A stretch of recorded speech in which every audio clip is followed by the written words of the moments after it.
So especially with that particular news that the bridge was still in the works, we felt it was important to give the project adequate time.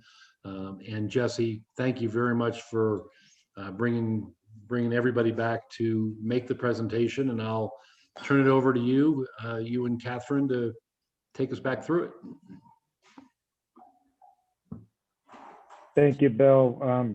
Pleasure to be here and to once again see each other. And yes, this is a continuation of the FoxPark presentation that we had last month. And we're happy to talk more about the next steps study, what we learned, some findings that we have on the bridge, and to continue talking about the Sunnyside Bridge into FoxPark. I think we'll have some updates that will interest you, and looking forward to getting this started. So today we have the Vida Fox team, Vida Developments here again. Jose Carrerano McCadden's here. He's a partner at Interland Mexico, joined by Manuel Jimenez. He's the Director of Operations at Pure Development. And Tribe Architects is Kathleen Fogler. She'll be presenting and sharing her screen. She's the Associate Principal. We have some folks from Denver as well. Tracy Huggins, the Executive Director of the Denver Urban Renewal Authority. She's here to witness and to help answer any questions if you have questions for her, but she's not specifically here to present. We also have Michael Gerton, who's a Senior Redevelopment Specialist. And we have from City and County of Denver, that's Chris Nevitt, Citywide Manager for Transit-Oriented Development, and Karen Good. She's the Transportation Project Manager, here to help answer some questions on Next Step Study. And I believe we're also joined by Shannon Gifford from the Mayor's Office. And yours truly from CRL Associates, Kim Kucera, and myself. And with that, we can get started. Kathleen, if you want to take it over. Sure. So we were going to maybe do a bit more of an abbreviated presentation tonight to make sure we could leave time for discussion. As Jesse said, we've got Chris Nevitt and Karen Good here to kind of talk in more detail about the next step study and the bridge to Sunnyside. But just kind of an overview. I think probably most everybody on this call is familiar with the site, the old Denver Post printing plant site. So our 41-acre site is in this white boundary that you see. And we've got the Post building, which has been sitting empty since 2007.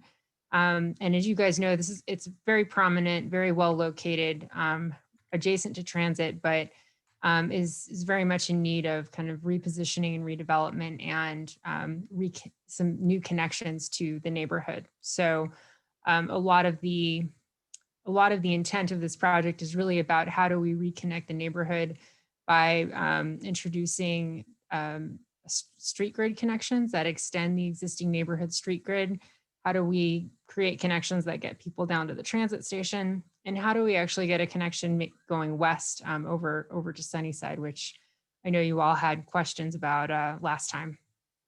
So I'm not going to spend too much time on the history. Again, I think a lot of people here are familiar or were attending the last presentation, but basically the Post building shut down in 2007.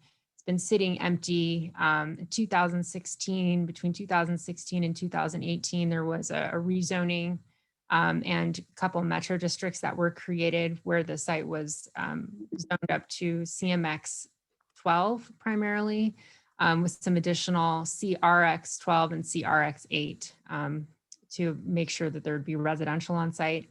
And in 2019, Vida purchased the site, and we've been working together with Vida to really develop a more enhanced vision for the site that's still very much about reconnecting the neighborhood, but is also about providing a lot of enhanced infrastructure and really setting out a even more dynamic vision for not only the press building and the cultural center, what you'll hear us call the cultural and community center, but also to create a lot more density and really try and leverage the transit station and take advantage of that CMX 12 zoning that we were able to get in 2018.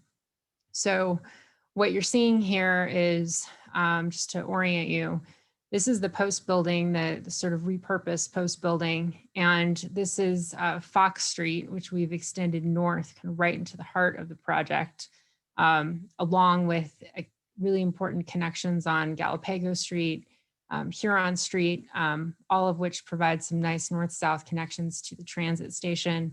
We're also connecting in the east-west direction with 43rd, 44th, and 45th Avenues. So really trying to, again, reconnect the street grid and create a walkable place. We have some kind of interesting geometries that we've been negotiating on the site. So we have this sort of unique arced form that's helping us to negotiate a diagonal road and sort of some interesting site geometries created by the highway. You'll see up here in the northwest corner, we've sort of implied that maybe there could be this bridge connection over to Sunnyside, which we can discuss a little bit more here in a minute. So in addition to the connections, we're also providing and creating a lot of really great park spaces to kind of bring green into this neighborhood. So we have a large kind of central park space adjacent to the press room and a series of pocket parks throughout the project. I think that's one of the biggest improvements we've been able to make here over the past handful of years, and that's why we've kind of gone from Fox North to FoxPark. We have, I think what is a true mixed-use development. We're really kind of focused around the community and cultural center, which is the post building. So we're proposing, adaptive reuse of the post building that could house a variety of mixed use programs, everything from cultural, education, retail, and office, and bringing that all together to really create sort of a heart for this place. And then surrounding that, we have multifamily residential. We're looking at a little over 3,000 units on this site. And we've really tried to cluster these units around the parks and open spaces. So you see here, we've got residential projects kind of on either side of the park, great access to the community center. Similar here, we've got residential kind of flanking this wide open park space. So we've got really nice opportunities for townhomes and row homes at the bases of our buildings. And we're also trying to get up to 12 stories wherever our zoning allows us to. So we can really take advantage of, again, of being near transit and being near the downtown core. We also have office uses kind of mixed in, focused along Fox Street, and retail at the cultural center, and sort of neighborhood serving retail at the base of many of our residential buildings as well. So this diagram here kind of gives you an idea of the spread of the uses. So yellow is residential, blue is office or commercial, and then red is retail, and you can kind of see the mix of cultural. You zoom in, you can kind of see the red in particular on this ground floor area. In terms of phasing, we are kind of looking at this in a few different parts. Phase one, we kind of think of this as establishing the urban core, and phase one is something that we're working on the design of the horizontal infrastructure right now to support the vertical development. And we actually have a submittal into the city for the horizontal infrastructure to support this first phase of development. Second phase we see is really about completing the major park space amenity and completing the park. And then we've got a couple future phases that really are sort of these capstone projects that'll be sort of nice additions once we've established the meat of the development. So I won't dwell too long on this. Again, I think it's kind of familiar, but we're very focused on creating kind of public infrastructure, public spaces. This is a view looking across the lawn at the cultural center, and this is the post building kind of reimagined. So this is taking advantage of the really sturdy infrastructure that's in place, and really creating a new sort of civic piece of architecture to anchor the community.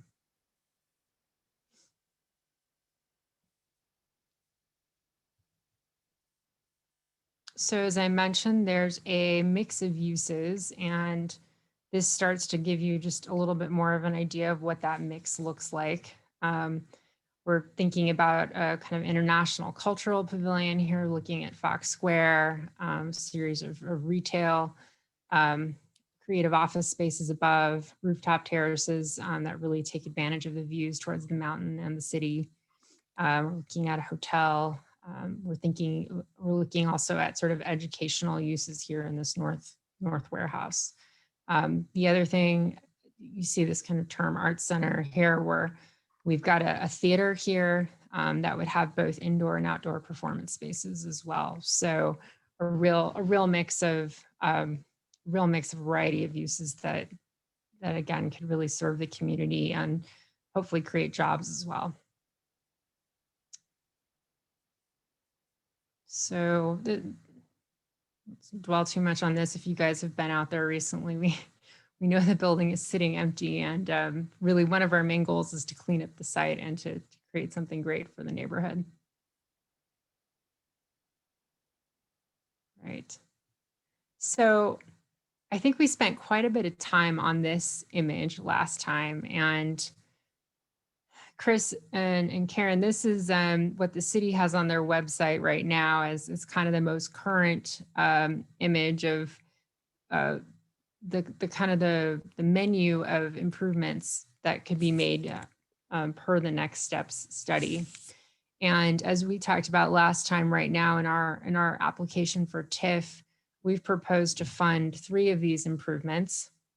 One of them being the bike ped bridge west to Sunnyside that would follow the 47th Avenue kind of alignment and sort of hug the interstate highway essentially, so we could clear the commuter rail and the railroad tracks. A second improvement would be to enhance the current 44th Avenue bridge to make it more pedestrian and bike friendly, and really enhance this connection east to Globeville, or to East Globeville. We're technically in Globeville.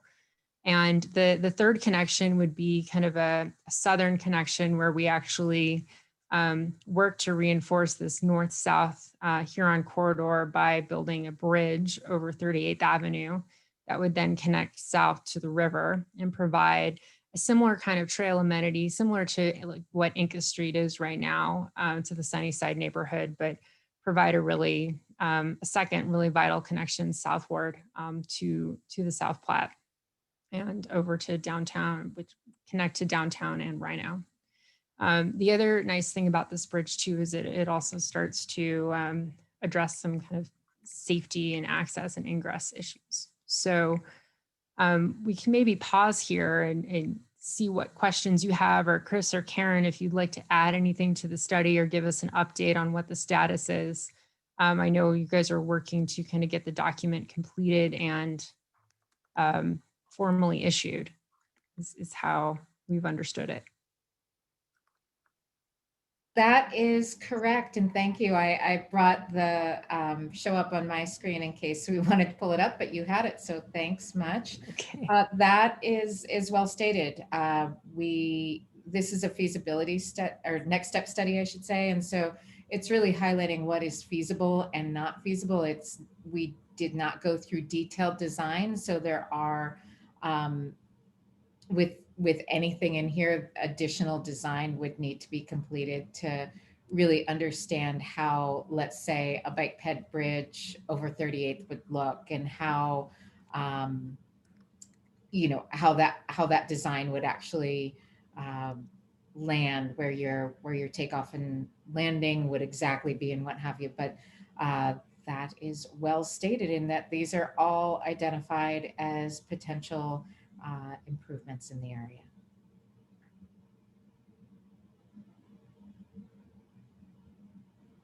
Hi, this is Trupti. So when did the 47th pedestrian bridge go from not feasible because of basically, if I recall, having to go over the railroad tracks but stay under the utilities, and it became a potential and possibility? I'm just trying to understand, like, at least where we last left off, it looked like it couldn't be done. How did we solve that? Well, just for clarity, this is actually from our meeting, which was almost a year ago. And what you may be remembering is that originally this bridge was a multimodal bridge Right. that included vehicles. Got And it. that's where we said, you know what, that's really a challenge because of the, you can't have vehicles don't go down a helix. Right. Whereas bikes and peds, you have a bit more flexibility on how you can use an elevator. You can use a helix kind of ramp system. You've got a lot more flexibility than you do with a vehicle. So where we went from our earlier meetings with 41st and Fox Next Steps was that was a full multimodal bridge. And when we came back for our final public meeting, it was saying, okay, a connection is still feasible to the west, to Sunnyside, but it would need to be bike ped. Great. Thank you. And then as you go through detailed design, there may be a way to, tie it in, and there always is a way. It's that question, what are the implications to the existing land uses, et cetera. So when you look at the more detailed elements, it'll talk about pros, cons in that final study. And we went over them a little bit, but there are some pretty significant right-of-way acquisitions that would be needed to land the bridge in Sunnyside that would thereby disrupt for a multimodal bridge, just to be clear, that could disrupt the existing street pattern and cut some streets off. So Thank you. I hope that's helpful to folks. No, absolutely. We got rid of the cars. Yeah, we did. We got rid of the cars, and it makes the bridge a lot more flexible in design. Wonderful. Thank you. Absolutely. Which is not to say that cars are impossible. I mean, the unofficial motto of NASA is nothing's impossible, just expensive. But right, and that's exactly what I was saying, Chris, that in the study it calls out bike ped, but it highlights that there are other possibilities, but for this area we looked really for the vehicular connection, the more direct and easier approach is to go under I-70 and connect with 48th, which ties into some of the other vision elements in the area around 48th to create a connection. Currently 48th dead ends into Broadway. There's some greater vision to connect that further to the east. So it's part of that bigger picture visioning. I have a question. As many of you probably know, the 46th Avenue is being redeveloped into a neighborhood bikeway. Was there an engineering investigation into the feasibility of making that west approach for this bike ped bridge kind of more smoothly lead into 46 as opposed to going straight into 47th? This bridge was not here when we started. This bridge, we looked at multiple, if you're familiar with the station area plan, there were 3 different locations for the larger multimodal bridges, and really we're in a pretty challenging space here with that. There's some other vertical elements and a whole lot of utility lines in this area, as well as the rail. So we're really threading a needle here, and how you connect to that 46 bikeway once you thread the needle would be something that we work out in more detailed design in the future. This is really, is it feasible, period? And if so, where can you put that? And there's just a lot going on in this area that makes it a fun exercise in making your way through both vertical elements and then another bridge underneath. And obviously you have I-70 and need distance from that as well. It'd be I mean, if a bridge of whatever modality gets across the tracks to the Sunnyside side, it would be, I mean, bike ped or even vehicle with bike ped, it'd be idiotic not to connect with the 46th Avenue bikeway. That would, I'm sure, be part of the enterprise.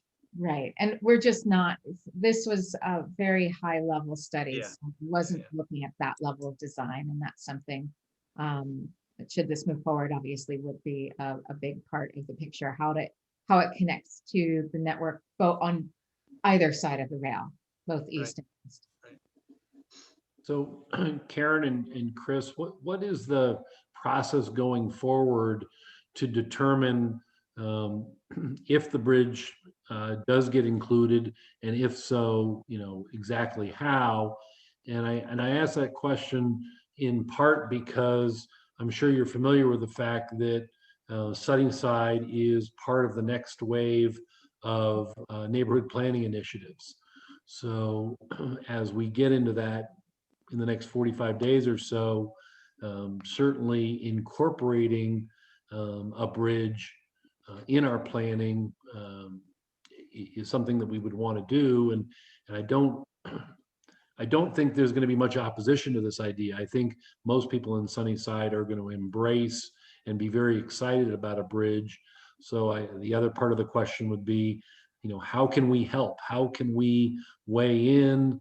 What can we do to further this cause and make it a reality? Well, from the city side, we don't have any identified funding to move forward with this. And obviously, as Kathleen mentioned, this is something that their team is looking at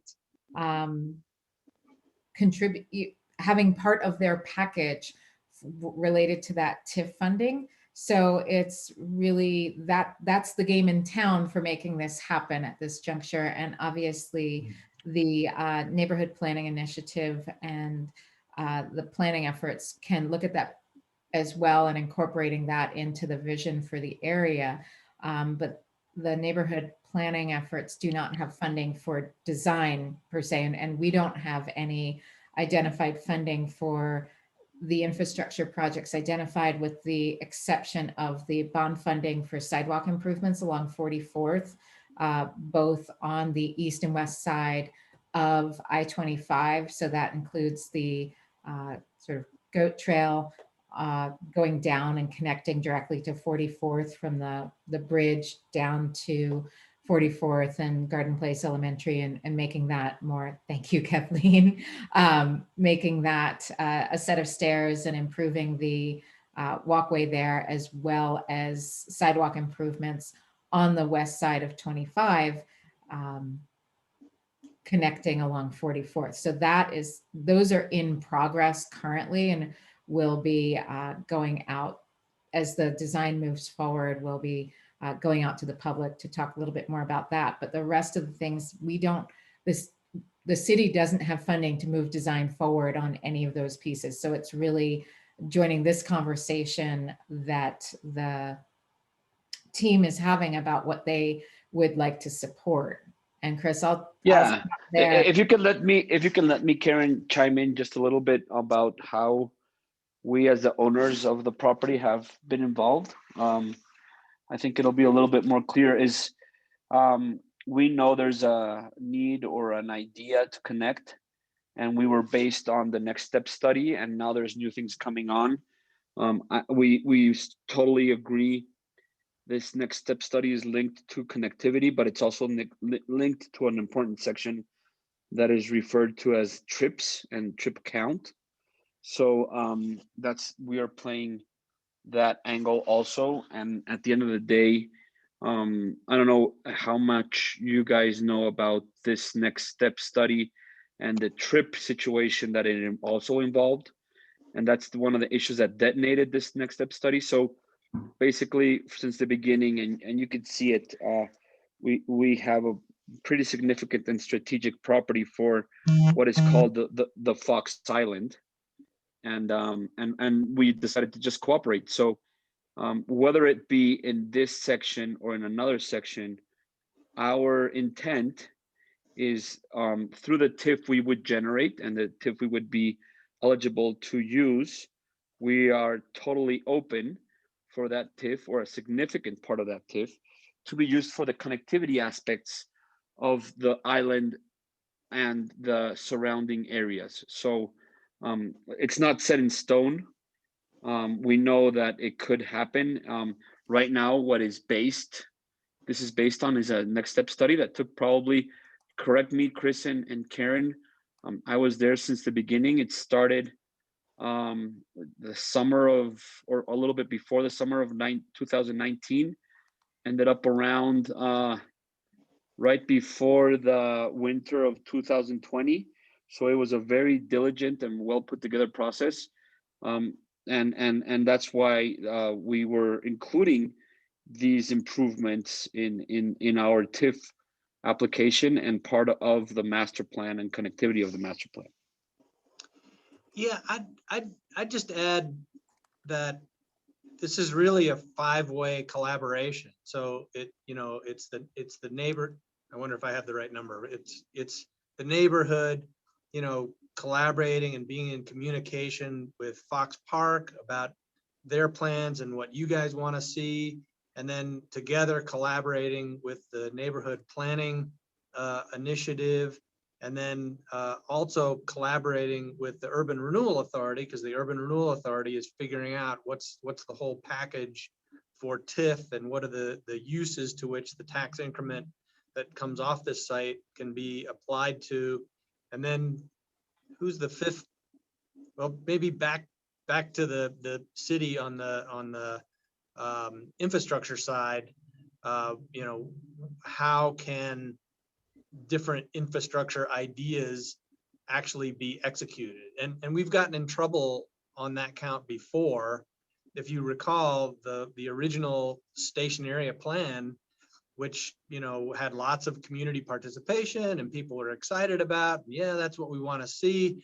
That showed new crossings, new full mode crossings of the main line. I think it was at either 44th and 47th. and 40. No, it wasn't 47th. I think it was 44th and 46th. Okay. And because 47th we added when we did the infrastructure master plan, the original infrastructure master plan for FoxPark, and we just didn't think through the feasibility sufficiently, because to lay a big roadway bridge on either of those alignments would just completely blow up the Sunnyside neighborhood. I mean, just completely trash it because of the distance that you have to have for the approach structure to get high enough to get over the tracks, and then come down at a shallow enough slope.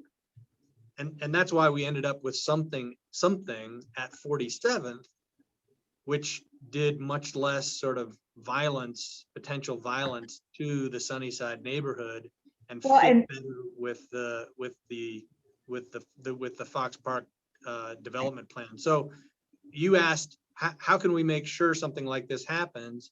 And I think it's those sort of five elements, staying in serial communication with one another so that we know what each other are thinking and know where each other want to go. And just to be clear, it's I think Chris stated that well, but it's not just how long and far the approaches need to be placed, but also vertical elements that are happening on the east side of the tracks that you would have to get over, that are above and beyond just the rail that you see. There's a rail bridge on that side that creates some more verticality to get over. So there's a lot of complexities, and I'm not going to bore you with them all, but it's not just that you need a lot of distance. It's that there are a bunch of things going on there. Yeah. And I guess we have businesses there too, right? I guess Mile High Comic is the only one I can think of in that corner. I have no idea, the kind of space that the city has or owns, but just because we all want it doesn't mean he wants it on his Well, property. And then I think there's the Mariposa project also around there or something like that. yeah, there's Denver Housing Authority's site is there, right Yeah. there, and that's called Quig Newton. It's complex because some streets might need to dead end and have turnarounds, and just there's a lot in that package depending on what you're doing. So again, we looked at a fairly high level, and we're trying to balance some of those things out, and that's where we ended with the recommendation more in line with that bike ped, but as you dive a bike pedestrian bridge, but as you as somebody dives into the design, might be able to find some innovations. As Chris said, if you make a significant investment, you can do some very innovative things. So a lot of options out there, but again, that what you're seeing here is what the next step study is going to talk about in terms of recommendations with that bicycle pedestrian bridge, balancing the benefit and impact. So it certainly sounds as though the TIF funding is, if not essential, certainly important. And I'm not sure who to direct this question to, but is there anything that as a neighborhood or an RNO or a PCD committee that we can do to help with the TIF funding attempt? Hi, Bill. This is Tracy Huggins. I'm the executive director of Dura. So why don't I take a stab at fielding that question? We are just in the very beginnings of our evaluation of the tax increment request, and it is, quite frankly, a pretty interesting evaluation that we are doing, going back to what Chris said a moment ago about the 4 to 5 parties that are needing to work together on this. When we first started having conversation with the city, it was really based on a recognition that based on the station area plan, there is a desire for there to be a greater level of intensity in the whole Fox, 41st and Fox area, I will refer to it, that is currently limited by the vehicular trips that can occur in and out of the site. So how can, if at all, tax increment be a mechanism by which some of those infrastructure connections could be made?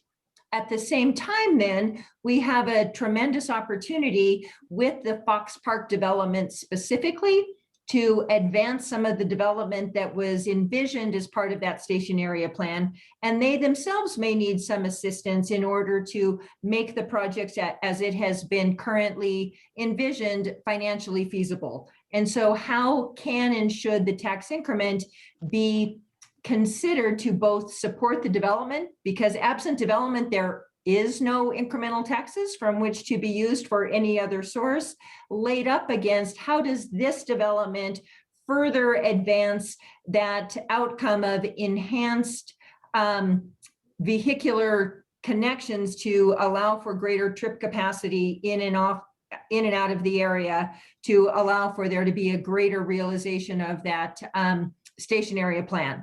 So both of those things I think are really, really important. And so as we continue to move through our evaluation of that, the neighborhood plays a really important role in that, because ultimately, as this is decided, we will need to go before City Council and ask for their approval of an urban renewal plan, as well as the use of tax increment to support one or both of the infrastructure connections and the development program put forward for FoxPark. And community support of that outcome will be really important. City Council looks very strongly to the support of the community as we move through that process in order to gain their approval. So an awful lot of words to say. We are at the beginning, trying to balance two different but related components here. The community is right in the middle of all of that. And as we advance that, we'll definitely look to the community for your support as we figure out together how we advance both the FoxPark project as well as the infrastructure improvements. Thanks, Tracy. We've got a question, I guess, on the Globeville engagement part of this.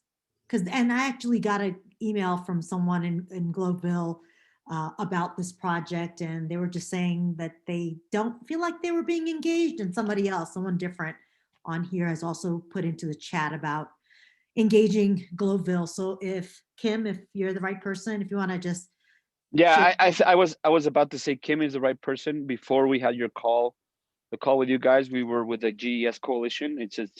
It's our 5th call with them. So I'm a little hurt that they think that we're not. Oh, you know what the I'm thing is. I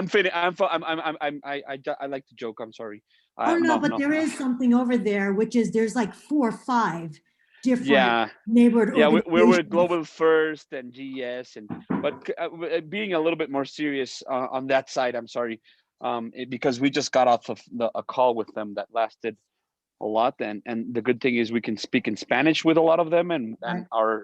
our intentions are really sincere. So Kim will get into that. I just wanted, before we moved on to that, as you could see with Tracy and with Chris and with Karen, is our engagement is full. We have identified who we have to be working with, and we are diligently working with whoever we have to work with to make this the best benchmark project for development in the city. So we are not taking anything lightly, and we are addressing every issue. And as like Tracy said, and Karen and Chris have said, our intentions are to have everybody's opinion and everybody's input to be the best in the best situation as possible as we can for the city, the neighborhoods, and the community. Well, and I'll be happy to jump in and give you guys some particulars about sort of how we've been going about the outreach. So as Jose mentioned, we have met virtually, of course, several times with the GES Coalition, including this afternoon. And we also have met with at least one resident who lives on, what we lovingly refer to as Fox Island. There is that couple block area where there are single family homes and folks are living there. So we met with at least one resident over there, and we're intending to do some flyering of that neighborhood to invite them to a meeting as well. They're not, that part of Globeville doesn't feel quite as well organized as the GES Coalition, which seems to focus just a little bit more on the east side. So we're trying to also engage sort of the people who actually live here on Fox Island, and we'll continue to do that.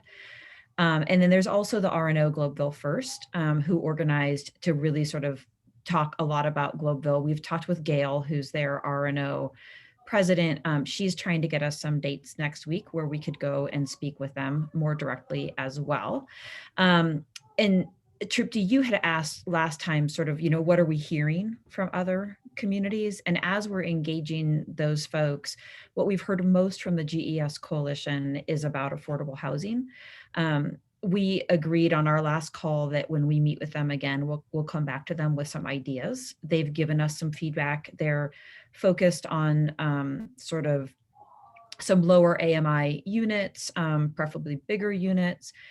It's fair to say, though, that there is a diversity of opinion. And because I think some of the people who live on the island may feel differently about affordability than the folks on the coalition.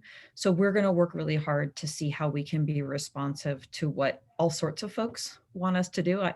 We'll have to get a magic wand maybe, but we're going to try. And we would also like to hear from you guys if you have thoughts on affordable housing, so that as we're trying to put together a proposal, we're hearing from all sorts of folks who might have opinions. I think that's a great point, Kim, because we heard from the people that are physically living in what we consider the Fox Island, and they said, we don't want affordable housing.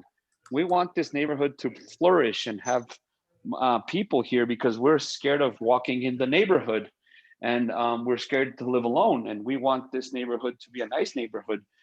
And then the coalition started talking about the affordable housing, and they said, well, yeah, because you live in Elaria, Swansea, but you're not a part of Globe. So it has been very educational to understand how they're collaborating between each other and how they understand each other.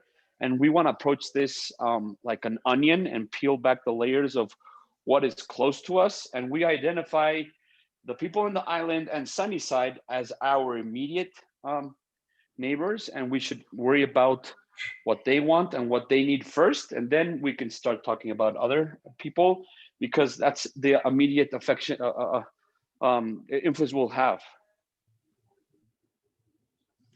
Well, I think Trupti would probably like to weigh in on this as the president of our RNO. I think it's important that she does. But I can tell you that my impression in the PCD committee and in the monthly meetings that we have that bring in probably the broadest assortment of residents that the RNO is able to reach out to. What I consistently hear is the desire to continue to have a diverse neighborhood, that would include affordable housing and a diverse income range, as well as ethnicity. I don't know that I've ever spoken to anybody in the Sunnyside neighborhood or within the PCD meetings that doesn't feel that way. Now, just on a personal note, I will add the caveat that as an RNO, we struggle to get out to as broad a group as we'd like within the neighborhood. So I'm not making a comment that, I can guarantee represents the entire neighborhood. But for those people that engage with the PCD committee and are active, I have always heard people talk about the desire to see Sunnyside remain a diverse community, one that has the ability for affordable living environments. I don't know if that helps or not. Yeah, I mean, I agree. I don't think, and the other thing is, you ask people whether they want diversity. There's very few people who would say no, even if they wanted it. I mean, if they didn't want it. But it is interesting, Pepe, the conversation that you're hearing from the Globeville side, right? They want gentrification. They want their house values to go up. They want more vibrant neighborhoods, right? When you get over on a side that maybe has gotten past that, they're ready to slow it down, to be more kind of moderate and so that's an interesting dynamic that what you're hearing on the other side, specifically from the folks who live there. Yeah, the incredible thing there is we've had a lot of issues with security on our property. We've had to have the police involved in several locations, and there was a gang that started trying to make their home there, and we had some people that had records, and people say, hey, they've been hanging around the neighborhood for a long time. But they used to be in my sidewalk. So they are really like happy to, our immediate neighbors, right? They're really happy for us to start making some noise, and of course, we're not saying we're not going to do affordable housing, and we believe in the integration of the community and the well-being and the growth of the community together. But it is a time to do something intelligent and that uplifts everybody together. It makes me think of another example where what we found was what the residents there want, and I think they should be respected because this is literally their backyard. But when there was the conversation of a big box retailer coming in, there were so many people very upset about that, but the folks who lived there were happy to have those jobs come in. So, it's interesting when you ask us on our side, it's as valuable too, because we're all part of the same neighborhood, but you're getting a very different reaction and what we would want. The folks on this side did not want that Home Depot, and the folks over there did. So it is very telling. I appreciate. Yeah, the Home Depot, the Home Depot was not the best solution, but it's just. I know. I meant. Yeah. I understand. I understand your point, but they were happy to have somebody present with lights and jobs and right. Yep. But thank you. I mean, it's very enlightening to kind of think about how just that train track and that difference, it's so glaringly obvious.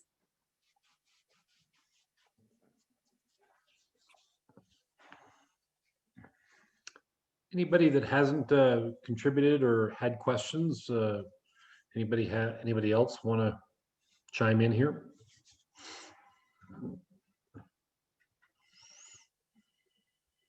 I've already spoken, but I have a non-Sunnyside remark I'd like to make. I'm currently a structural engineer, but my former career was as a print journalist. So it warms my heart to see that you're preserving at least a part of the old Denver Post print facility and paying homage to my industry by naming the gardens Press Gardens. So I do appreciate that. We're happy to do it. It's a pretty And now that Full you say building. it, if you want to be part of that creative side, once we get into the nitty gritty of the design, for example, you would appreciate this. We're leaving all the rails that are on the existing factory floor, and we're leaving some of the big open spaces where the printers should be, and the railroad that came in with the paper. And if you have more insight and knowledge about this, we would happy to have you on the team and contribute to this part of the press room. We even call it the press room anyway. So thank you. Sure. You just need some barrels of ink. Could you talk a little bit more about the Art Center?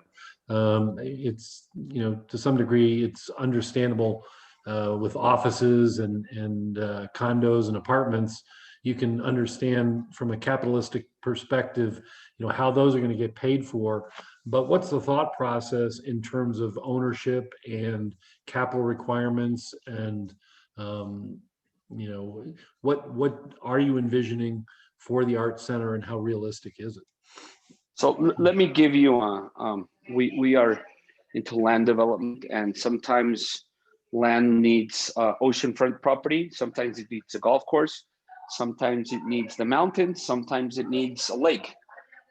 We see our press room and our cultural center as our beachfront property, as our lake, and as our mountains.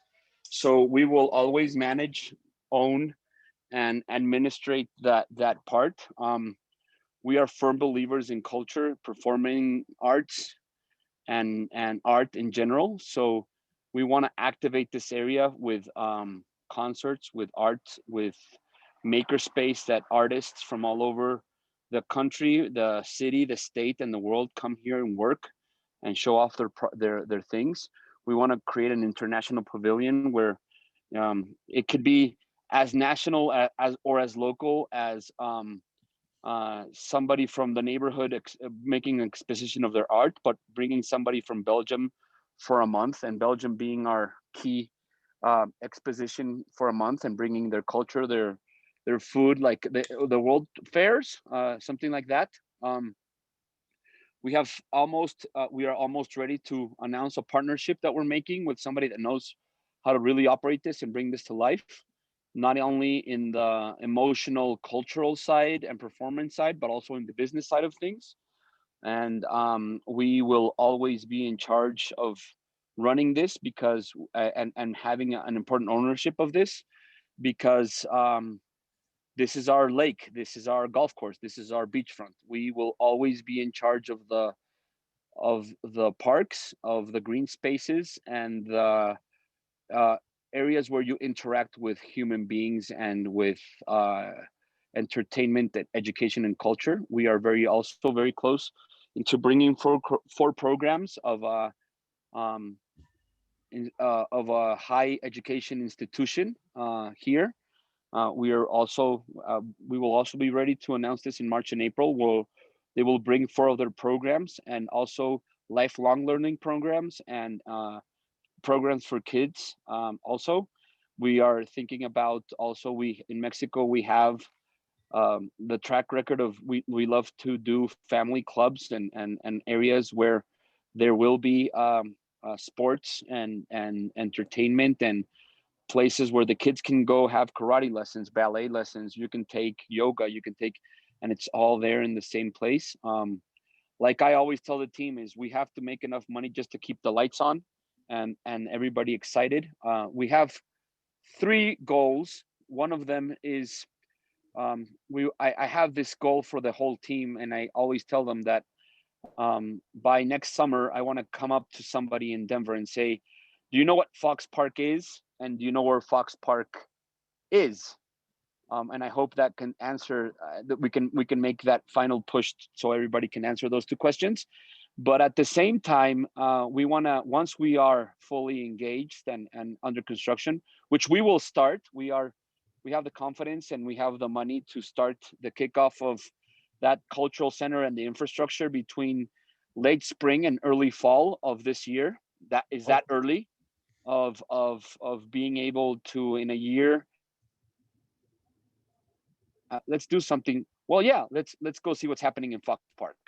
Let's go grab a class. Let's go hear a quartet. Let's go playing while they rehearse. Let's go see people performing. Look, they have Bolivia in their international pavilion. Let's learn a little bit about Bolivia. Or they're gonna today it's gonna be a wine tasting situation, and the wine is from Chile, or things like that. And that is our eternal commitment with the growth of communities and the projects that we are involved in. Sounds fantastic.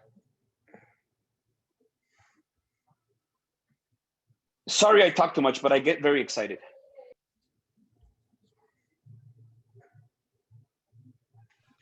We appreciate your enthusiasm, man. It's great to have a developer who's, you know, genuinely excited about what they're doing in Denver.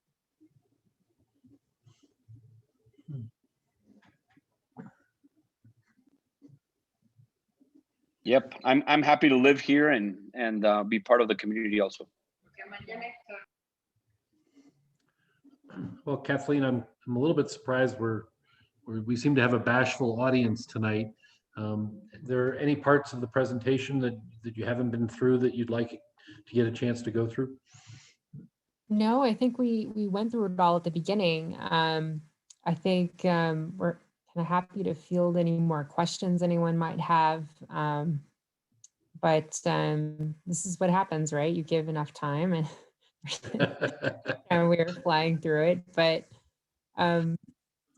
no, I think we've kind of got the gist of it. So. Hey, this is Trupti. Do you have a website, a link where we can send folks to learn Yes. more about this? FoxPark.com.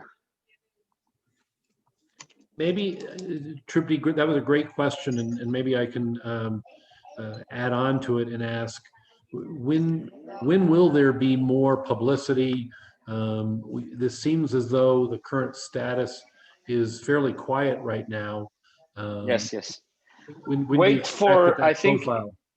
Yeah, Bill, I think starting in the next, before February starts, we will make an announcement, two very big announcements, and before March ends or April begins, we will make a very good announcement.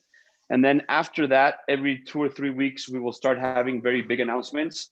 And of course, involving everybody. Tracy is part of these announcements. Chris and Karen are part of these announcements. Everybody that is a part of the team is working to make this a reality, and we are all pulling our own weight, but us as owners and developers are pulling a little harder because we want to get this going, and you'll start to see this, and that's why we've been quiet. We prefer to be working more and showing less until we have concrete things to show. Sure.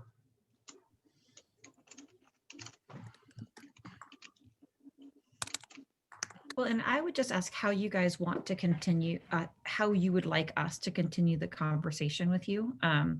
You know, we are hopeful that ultimately you guys will be supportive of the project as we move to City Council, hopefully, with the TIF at some point. And so we'd love to continue talking with you. We don't want to bore you every month by coming back, but you know, would you like us to come back and talk more about affordable housing when we have a proposal? Would you like to wait a couple months till we have a little bit more?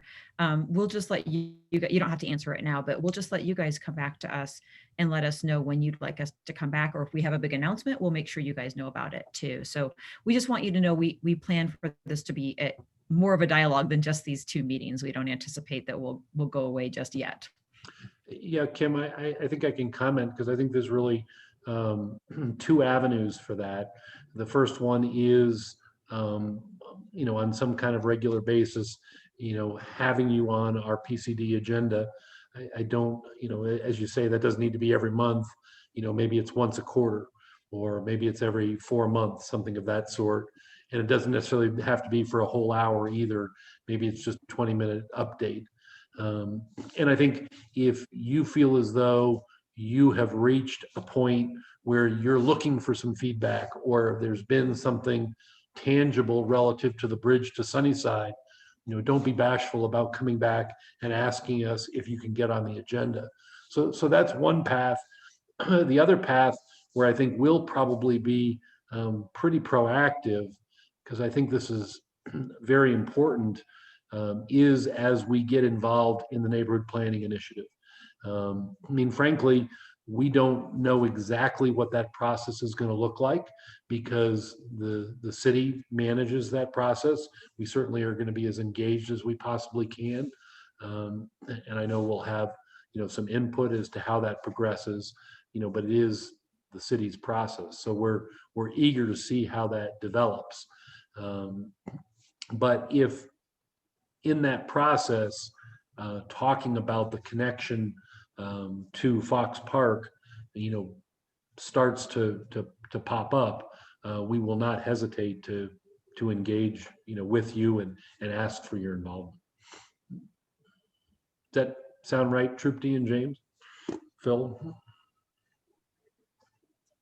This is Trupti. I guess the way I would look at this is, I think folks, when they're thinking about the future and vision of Sunnyside, and especially for us, most of the development and changes and some of the exciting things are going to happen on our east side, your west side. And where what you do comes into play for us is going to be, this is now part of the larger vision of what's happening in the area. So if we know all of this entertainment district and all this stuff is coming across the track, we are thinking about, what does our lifestyle here look like? What do we need? What do we not need? So I think there, in terms of why people would want to know about this, it's because so that they have a full picture about what their community and, within 1 mile radius is going to look like, because, maybe we don't need the same thing on the other side. Not that we're doing that, but in case people are thinking about it. So I think it shapes what we may be thinking about, because we know this is being planned. So I think that's where it's going to be important, is we may need to share that across the track, this is the plan, as we think about what we're doing on our side of the track, that, aligns and works well together and kind of creates the, space for people. And we expect people to come on that side too. So kind of what we build over there kind of needs to align, and it's important for us to know what you're doing on this side. Does that make sense? Yeah, that's great. Thank you, guys. I really appreciate the guidance. And I think I see Tracy with a hand raised over there. Thanks, Kim. It's so unlike me to actually be polite enough to raise my hand. But I would, Bill and Trupti and others would also want to offer that while we work in concert, we Dura work in concert with the city and with the developer, we also work in concert with the community, and having an opportunity as our involvement in the plan becomes more clear, being able to also have conversation with the organization to be able to talk a little bit more about who Dura is, what we do, our full complement of opportunities for the area, what an urban renewal plan is, what it isn't, to make sure that there's a real clear understanding of what Dura involvement means. So to the extent that that could be an option that is left open for us, we sure would appreciate that opportunity as well. Well, thank you, Tracy. I think whether it's Bill or in a different meeting or another community meeting, we'll take you up on that and have Dura come and talk to our neighbors who come to, hear about what it is you guys do. So I appreciate that. Thank you. Thank you. Agreed.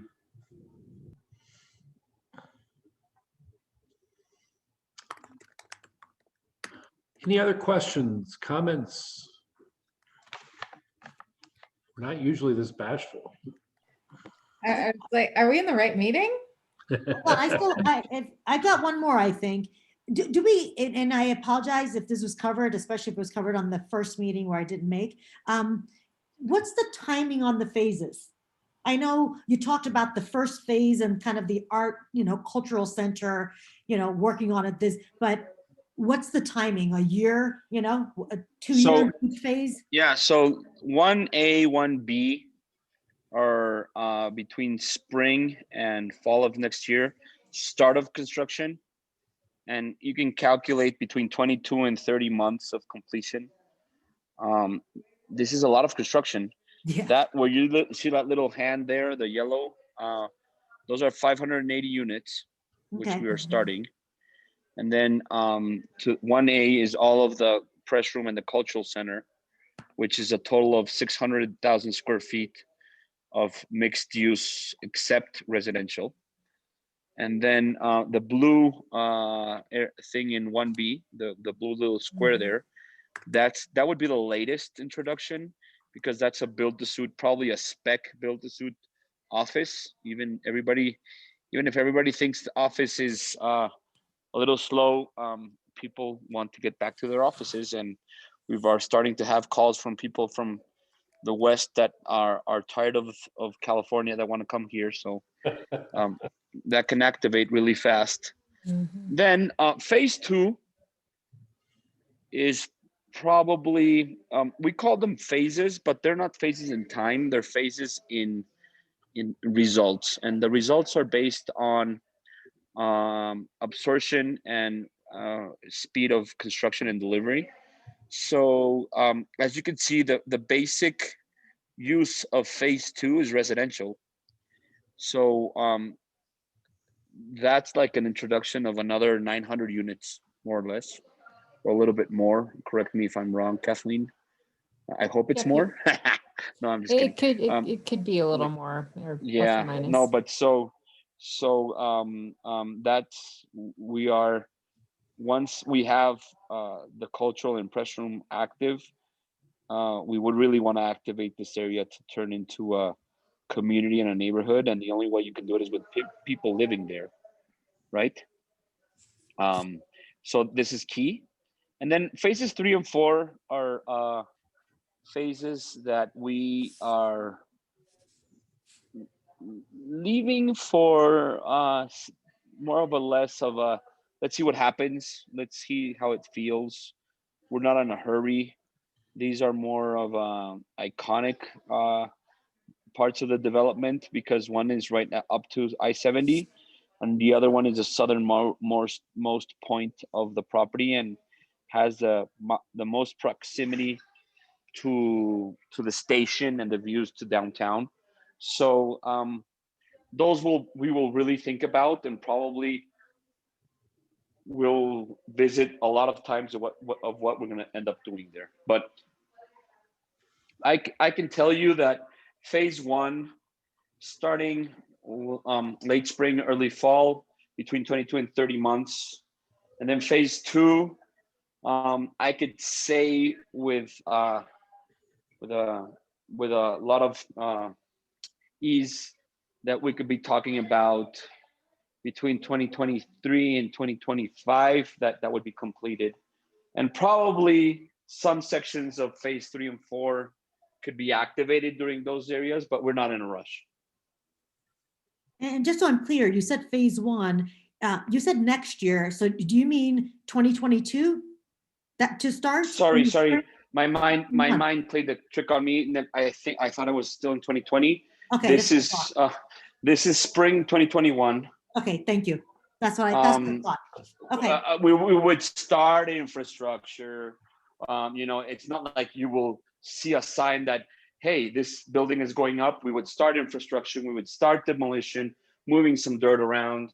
And from there, we would start moving some things around, because we are totally dependent of our Dura relationship. I think I said it right, Tracy?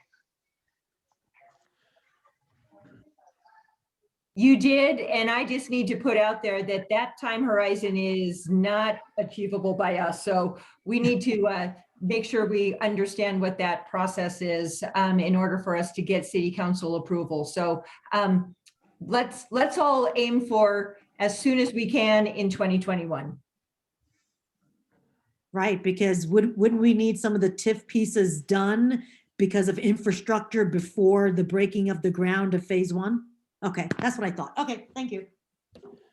So I know this is a little bit off topic, but since we have a bashful group tonight, and I don't know if Karen or Chris or somebody else might be the best person to ask this of, but are there any parallel developments in the southern end of Fox Island? I know we don't want to call it that anymore, but I know, there was the Home Depot development, and other things were moving forward.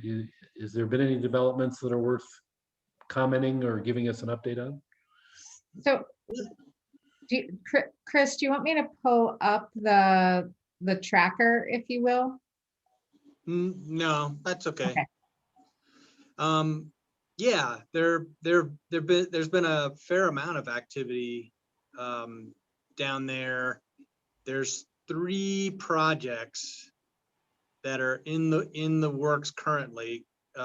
They've been released from concept and they've reserved their trips under the trip cap system, and they're going through the site development plan process.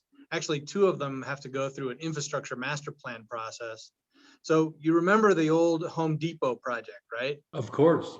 Big giant ass project that was, practically the entire thing south of the station. So that was actually an assemblage of 2 different pieces of property. So those 2 properties, once Home Depot went away, those 2 properties became marketed separately, and they are being developed separately. But one is a about 8-story apartment, almost all apartments, and the other is a very interesting project. It's 2 towers, but with a grocery store on the ground floor. Great. So we're excited about both of those. And one of the things that we're doing with those projects is, the street grid was kind of eliminated over there in order to be a home for large industrial uses. And so we're saying, hey, you're bringing uses back that are much more urban, much more part of the city fabric, not these big scale industrial uses. So we need our street grid back. And so we're going to be getting Galapago Street back. We're going to be getting 40th Avenue back. We're going to be getting 39th Avenue back. And this all stems from the Next Step study. We're also getting a Huron Street. So Huron Street, if these projects get to construction, Huron Street will be constructed from just south of the station all the way south to Underneath. Well, to 38th. And then the question is, and in fact, FoxPark. And up to us. One of FoxPark's propositions for TIF expenditure is to construct the 38th Avenue Bridge, or the Huron Bridge over 38th Avenue. So we would actually pull off one of those key moves in the Next Step study. And also, Chris, our Huron Street exists anyway. Yes, yeah, you guys are building Huron north of the station anyhow. Yeah, so that connects everything impressively. We are so happy. Right. I'm gonna be able to ride my bike without going on the elevator. Right. Though there will be some commentary from RTD about how Huron operates through the station area itself. Yeah, that's down the road. They're not ready to talk about. They're not ready to talk about Huron running through the station, but they they are happy about Huron running next to the track south of the station. And they also are, have given us a thumbs up for a bike ped connection from Huron to the station, just not Huron through the station yet. Right. So yeah, some cool stuff is happening over there. And Great. anytime anyone wants to see where trip allocation is, that's all updated, Chris, generally about monthly on Once a month. on our city webpage under, let's see, I had it up a second ago, sorry. denvergov.org/TOD. Yep, TOD, and there's a link to the rules and regulation trip tracking spreadsheet. It was last updated January 1st. So that's the go-to to see where trips are, and you can see where things are and when they hit a point where they. Can you access it, Kathleen, just to see where we are? Oh, Kathleen, I can. Let me know if Chris, you want me to. Chris, while they're looking for that, thank you for that summary, and fantastic to hear that a grocery store is potentially part of that work. Yeah. And I have it up if I can share. Hold on. Oh no. I think I have to give you Yeah, permission. Let me do that right now. Oh, God. Okay. Now we're here. This is going to end in tears. I know it. Okay, Karen, you're now a co-host. Oh dear. Okay. Do you want to continue? Yes. Sorry, Kathleen. It's not that I don't love you. That's okay. Sorry, I'm on mute. No offense taken. Okay, let me know when folks can see it. We can see it. Awesome. Sometimes it does not. So you'll see that when you open it up, you can dive into it. Don't try to dive into it on my screen. I would highly not recommend that. But you can see that we always keep it updated with when it was last updated, and then the big picture of what the assumptions are, along with other details. So you can see, for instance, Home Depot Q factor, project control, the calculation, when it was released from concept, deadline for things. I think that's a good one. And then you see, because if anyone's intimately familiar with some light reading, the trip, the rules and regs have a set process of timelines that you need to make it to this point in this many days.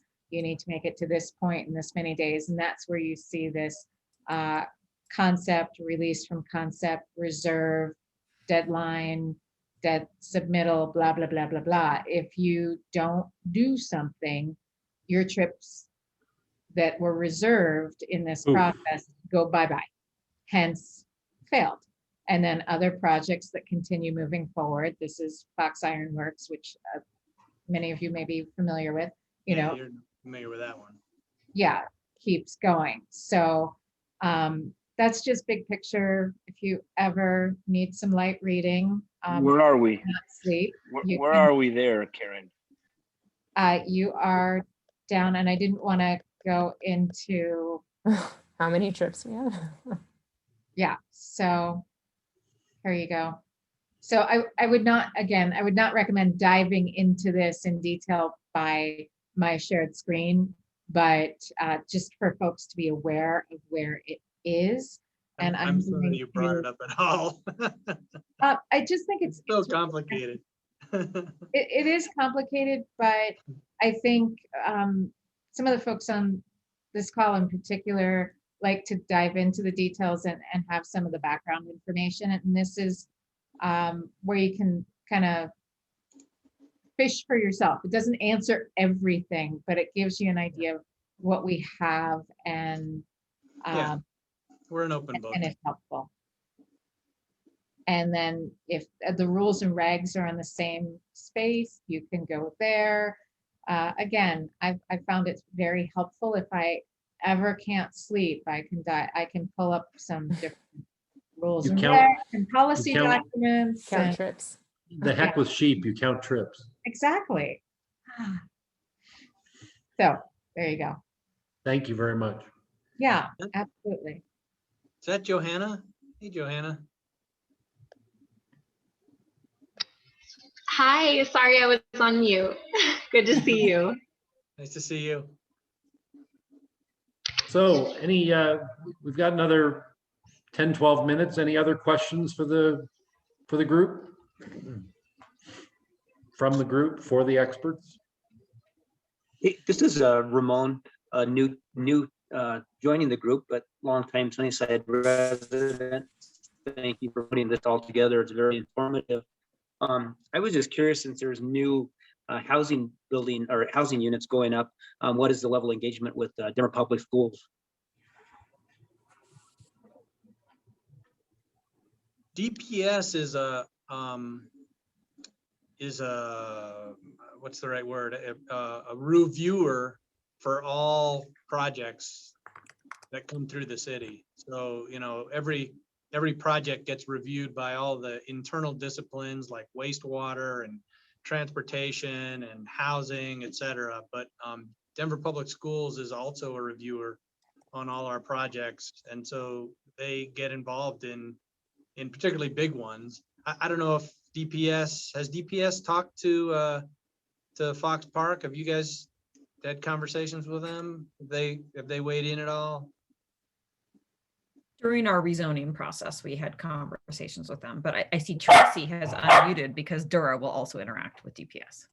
Okay. That's right. Anytime that we are looking to use property tax increment, we now have a requirement that we enter into a direct agreement with DPS to better understand what, if any, impact the project will have on their ability to deliver services as a result of the redevelopment project, and are then in a position to determine how much of the incremental taxes that would otherwise be attributable to their mill levy we can either retain, or other ways that we can assist them in making sure that their needs are met corresponding to the new development. So we have not engaged with them yet because the project is still in its formative stages, but that is absolutely a requirement that we have. We have a great working relationship with DPS because we really respect the importance of making sure that their needs to be able to provide services work as seamlessly as we can make it with the use of the financing tool that we bring to bear.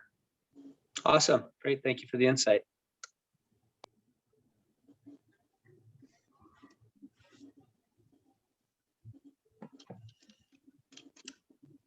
Others?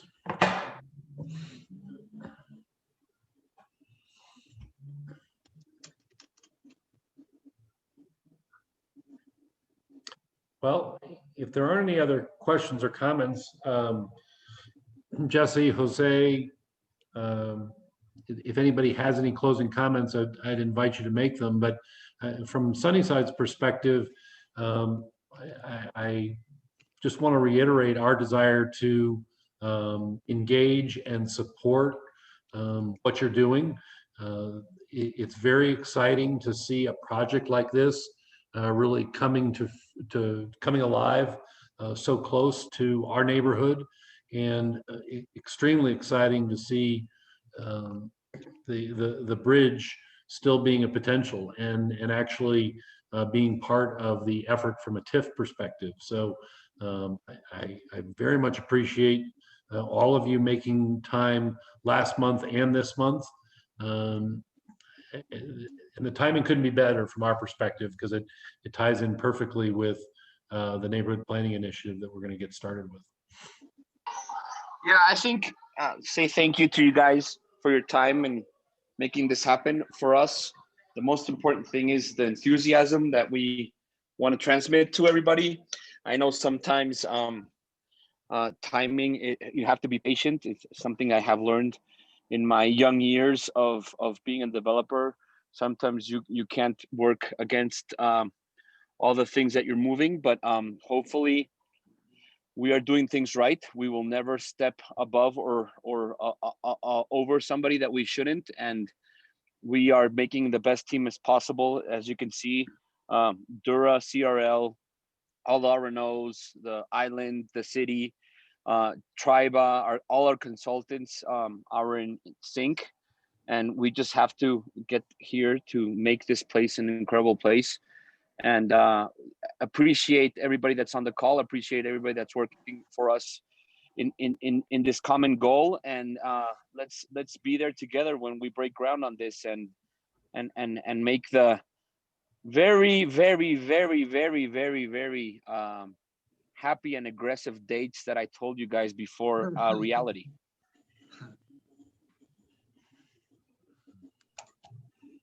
Fantastic. Well, unless there are additional comments or questions, it's unusual for us to finish early, but looks like we're 8 or 10 minutes early, which is fantastic. So thanks again to everybody for presenting and attending, and look forward to keeping everybody informed over the coming months.